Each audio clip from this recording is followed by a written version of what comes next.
नमस्कार। पिछले वीडियो में आपने ये देखा था कि किस तरह से पोर्ट्रेट पेंटिंग बनाई जाती है, उसकी किस प्रकार से हम एक पृष्ठभूमि के रूप में जो हमने जो भी पेपर कागज है जो भी दिया है उसको किस प्रकार से डिवाइडेशन करके हम आवक चित्र या व्यक्ति चित्र बनाते हैं। उक्त वीडियो क्लास 5 में फाइनल बीए पार्ट सेकेंड और बीए पार्ट थर्ड के विद्यार्थियों के लिए भी उपयोगी साबित होगा।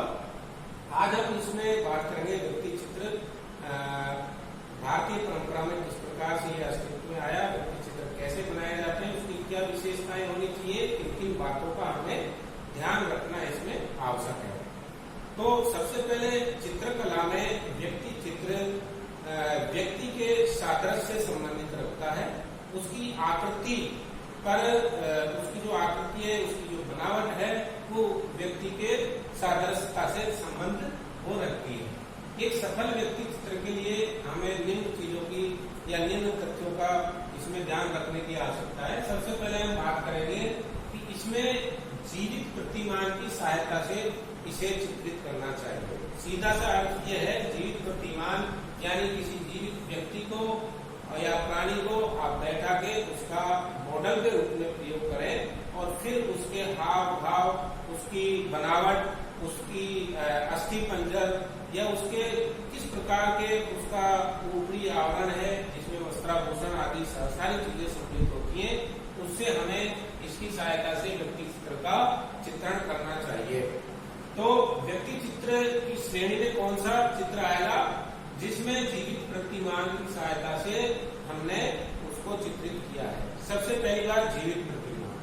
दूसरा इसका जो प्रमुख जो चीज है वो आएगी कि व्यक्ति की शारीरिक विशेषताएं, यानी जो भी व्यक्ति हमने मॉडल के रूप में लिया है उसकी शारीरिक विशेषताएं, जिसमें वर्ण है, वर्ण यानी उसका रंग कैसा है, काला है या गोरा है।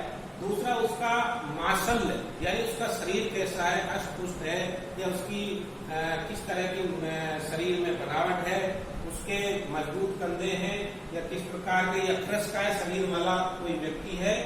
और आस्थिक रचना, आस्थिक यानी अस्थियां, उसका जो शारीरिक ढांचा है वो किस प्रकार का होना चाहिए। इन चीजों का सूक्ष्म अध्ययन एक व्यक्ति चित्रकार को होना अति आवश्यक है। ये दूसरी चीज बहुत ही अति आवश्यक चीजों की श्रेणी में आती है कि जब तक हम उसकी आस्तिक रचना, उसके मांसलता, उसका वर्ण इत्यादि का ध्यान उसके व्यक्ति चित्र बनाने में नहीं रखेंगे तो उसको सादृश्यता प्रस्तुत करने में हमें बहुत ज्यादा कठिनाई आएगी। हम हूबहू या जैसे उसके भाव है वैसा हम उसमें नहीं ला पाएंगे। इसलिए एक चित्रकार को उसकी आस्तिक रचना, उसके मांसल, वर्ण इत्यादि का विशेष तौर से ध्यान रखना है। दूसरा, व्यक्ति चित्र बनाते समय हमें कायिक सादृश्यता, क्योंकि ऊपर आस्तिक रचना, मांसल, वर्ण है, इन चीजों का ज्ञान है। उसके बाद कायिक सादृश्यता यानी उसकी काया किस प्रकार की है। कायिक यानी शरीर जैसा दिखाई दे रहा है वैसा की वैसा हूबहू एज इट इज हमने अगर हमारी कलाकृति में उसका अंतर नहीं किया तो वो सादृश्यता से विमुख हो जाएगा। वो सादृश्यता, कायिक सादृश्यता उसमें होना अति आवश्यक है। फिर है उसकी मुखाकृति पर स्थायी मनोभाव, यानी हो सकता है बैठते समय वो किस प्रकार के भाव हो, लेकिन जब हम अंतिम स्टेज में आते हैं, उसका चरित्रांकन करने की स्टेज में आते हैं, तो उसके चेहरे पर या उसके शरीर के हाव भावों से किस प्रकार के मनोभाव उसके चेहरे पर प्रदर्शित होते हैं, वो हमें अंकन का हमारा मूल विषय होता है। किसी भी व्यक्ति चित्र बनाते समय उस व्यक्ति के मनोभाव को हम गौण नहीं कर सकते, उसके मनोभावों का उसमें होना बहुत जरूरी है, जिसे हम चरित्रांकन कहते हैं। क्योंकि जब तक हम व्यक्ति का चरित्रांकन व्यक्ति चित्र में नहीं करेंगे तब तक हम उस व्यक्ति तक नहीं पहुंच सकते हैं या हम सफल चित्रकार की श्रेणी में नहीं गिने जाएंगे। तो मेन जो इम्पोर्टेंट वाली जो चीज है वो ये भी अपने आप में महत्वपूर्ण है कि उसके मनोभाव का चरित्रांकन हमें करना है, तभी हम एक सफल कलाकार की श्रेणी में माने जाएंगे।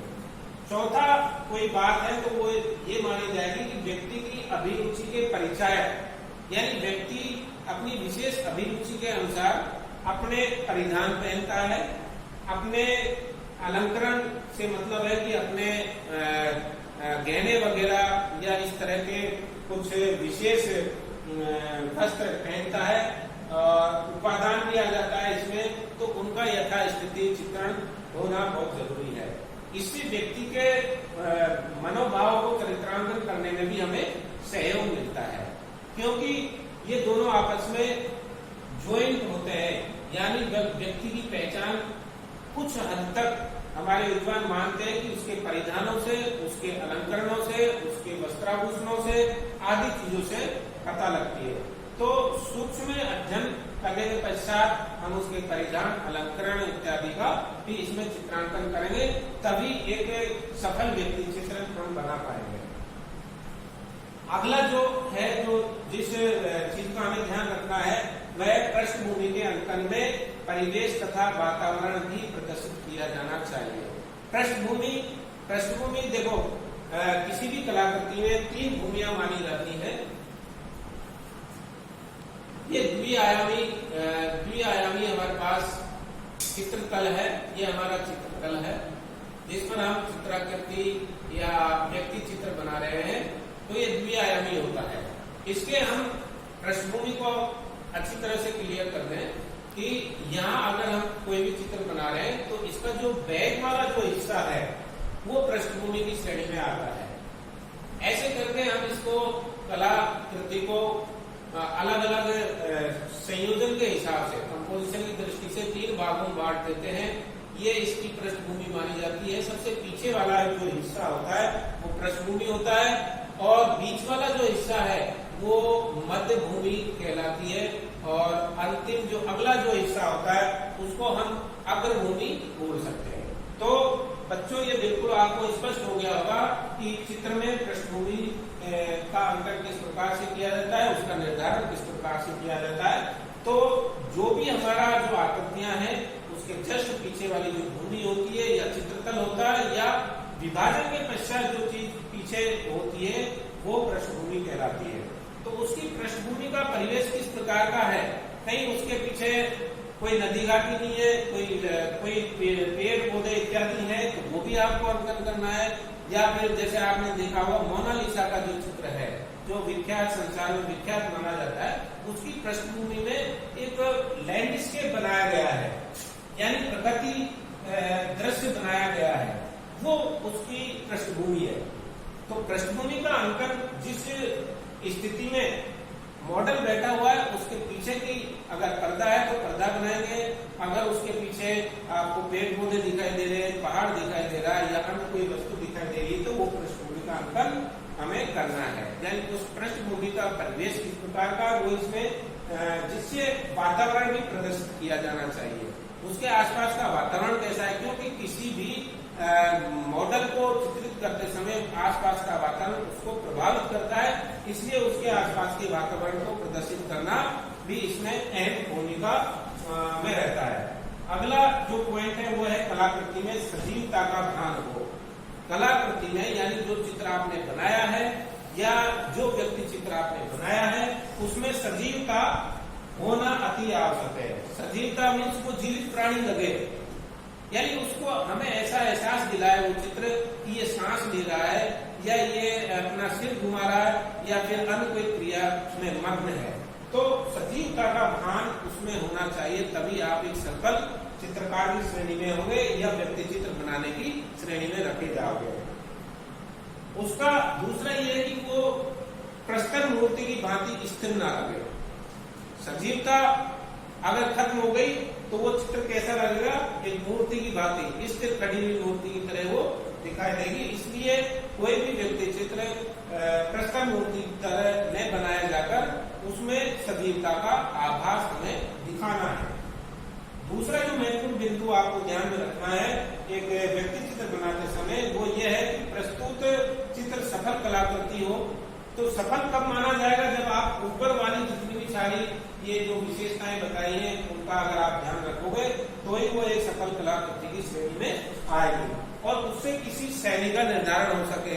यानी हमारी स्टाइल, हमारा चित्रांकन करने का तरीका, हमारे रंगांकन, रेखांकन या इत्यादि को सम्मिलित करके जो हमारी निजी जो शैली डेवलप होती है, उस शैली का निर्धारण भी इन व्यक्ति चित्रों से होता है, तो इस प्रकार का निर्धारण भी इसमें होना जरूरी है।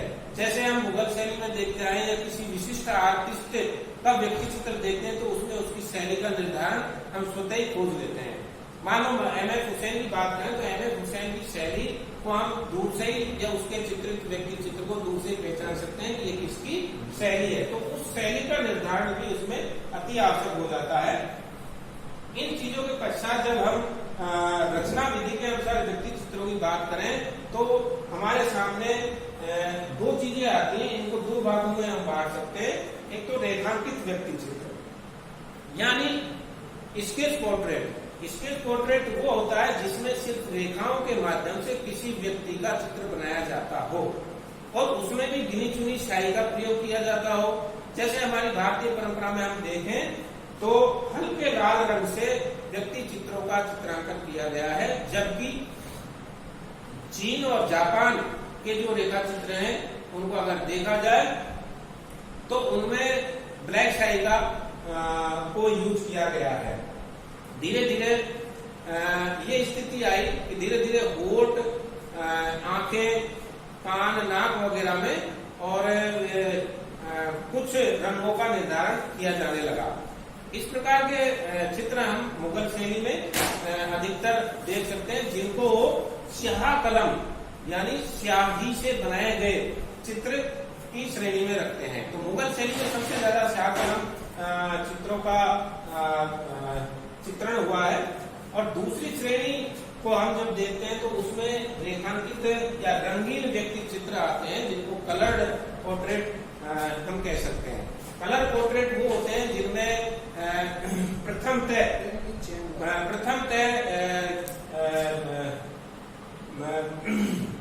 हमारी चित्रतल के अनुसार ही उनमें स्केच किया जाता है। चित्रतल के अनुसार यानी उनमें ज्यादा कोई गहरा कलर यूज नहीं करते। सबसे पहले हम हल्के रंग से उसका स्केच करते हैं मिलती जुलती पृष्ठभूमि से जिस पर चित्र बनाया जा रहा है। उसके पश्चात जैसे नाक है, आंख है, मुंह है, कान है, उसके इर्द गिर्द या उससे संबंधित उनको गहरे रंगों से अंकन किया जाता है। तत्पश्चात हम संपूर्ण आकृति में रंगों का इस्तेमाल करते हैं। रंग किस प्रकार के हैं, किस प्रकार का व्यक्ति आपके सामने बैठा हुआ है, उसके अनुसार हमें रंगों का निर्धारण करते हैं और उसके पश्चात रंगीन चित्र, व्यक्ति चित्र बनाया जाता है। ये दो प्रकार के रेखांकित व्यक्ति चित्र और रंगीन व्यक्ति चित्र, दो प्रकार के व्यक्ति चित्र तकनीकी के आधार पर माने गए हैं। आगे अगर हम चलकर देखते हैं तो बहुत सारे भेद व्यक्ति चित्र के हमें हमारे लिटरेचर में और कई सारे हमारे अनुभवों के आधार पर हम उसको बता सकते हैं, जिसमें विभिन्न भेद हमारे सामने उभर कर आते हैं। सबसे पहला जो है काल्पनिक व्यक्ति चित्र। काल्पनिक व्यक्ति चित्र किसी कागज पर लिखे हुए वर्णन के आधार पर काल्पनिक चित्र या व्यक्ति चित्र की कल्पना करके एक कलाकार कागज पर बनाता है, जिसमें हम देख सकते हैं कि जैसे ऋषि मुनि, देवी देवता, जितने भी हमारे इंडियन जो देवी देवता हैं उनको इस श्रेणी में रख सकते हैं। तो वो कल्पना के आधार पर बनाए गए हैं, किसी ने उनको देखा नहीं, किसी ने भी उनको देखा नहीं, सिर्फ कल्पना करके ये जो पुराण वगैरह, उपनिषद वगैरह में जो भी वर्णन मिलता है उसके आधार से उनको व्यक्ति चित्रों को बनाया जाता है, जिनमें हम हमारे देवी देवताओं को रख सकते हैं। दूसरा है चक्षुदर्शी वर्णित चित्र। चक्षुदर्शी वर्णित चित्र, चक्षुदर्शी वर्णित चित्र में सब। दूसरा है चक्षुदर्शी वर्णित चित्र। चक्षुदर्शी वर्णित चित्र में कोई भी व्यक्ति अपने इच्छित व्यक्ति का वर्णन कलाकार के सामने प्रस्तुत करता है। चक्षुदर्शी वर्णित चित्र। चक्षुदर्शी वर्णित चित्र में कोई भी व्यक्ति अपने इच्छित व्यक्ति का वर्णन सामने बैठे हुए कलाकार के सामने प्रस्तुत करता है और वह उस वर्णन के आधार पर उसका चित्र अंकित करता है। वो चक्षुदर्शी वर्णित चित्र कहलाता है। चक्षु का मतलब आंख होती है और आंखों द्वारा जो देखा गया जो व्यक्ति है उसका वर्णन वह व्यक्ति चित्रकार के सामने प्रस्तुत करता है, तो वह चक्षुदर्शी वर्णित चित्र के या व्यक्ति चित्र की श्रेणी में आएगा। तीसरा है अनुकृति व्यक्ति चित्र। अनुकृति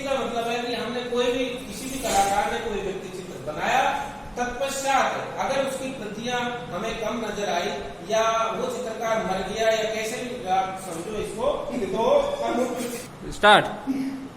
अनुकृति व्यक्ति चित्र है। अनुकृति का मतलब है कोई पूर्व में बनाया गया कोई भी पोर्ट्रेट हो या व्यक्ति चित्र हो, अन्य कलाकारों द्वारा उसकी अनुकृतियां तैयार की जाती है।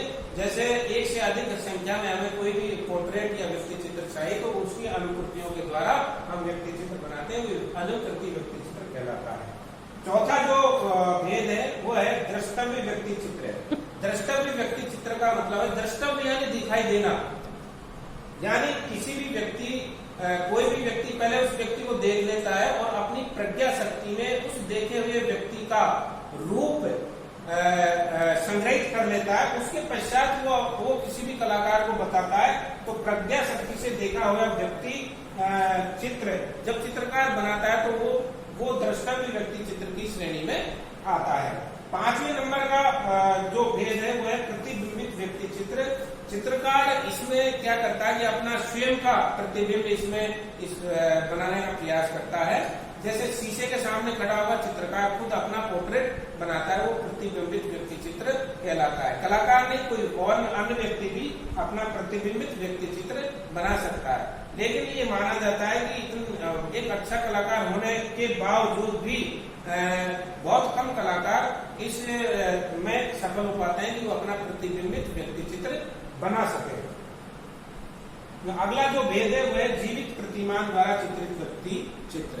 आजकल जो चीज हम जो टेक्निक जो हम अपनाते हैं वो जीवित प्रतिमान को हमारे सामने बैठा के फिर उसका व्यक्ति चित्र बनाते हैं। तो वो जीवित प्रतिमान द्वारा या सामने बिठा के जो दिखाई दे रहा है उसका चित्र अगर हम चित्रित करते हैं तो वो जीवित प्रतिमान द्वारा चित्रित व्यक्ति चित्र की श्रेणी में आता है। अगला जो भेद है वो है यांत्रिक व्यक्ति चित्र। यांत्रिक व्यक्ति चित्र यानी यंत्रों की सहायता से खींचा गया व्यक्ति चित्र, जैसे आजकल बड़े बड़े कैमरों के द्वारा और व्यक्ति चित्र तुरंत 1 सेकंड में आपके सामने उपस्थित हो जाता है, तो वो यांत्रिक व्यक्ति चित्रों की श्रेणी में आता है। अगली बार जब भी हम उपस्थित होंगे तो किस प्रकार से रंग किए जाते हैं, किस प्रकार से रेखांकन किया जाता है, तो ये सारी चीजें हम अगले वीडियोज में बताएंगे। धन्यवाद।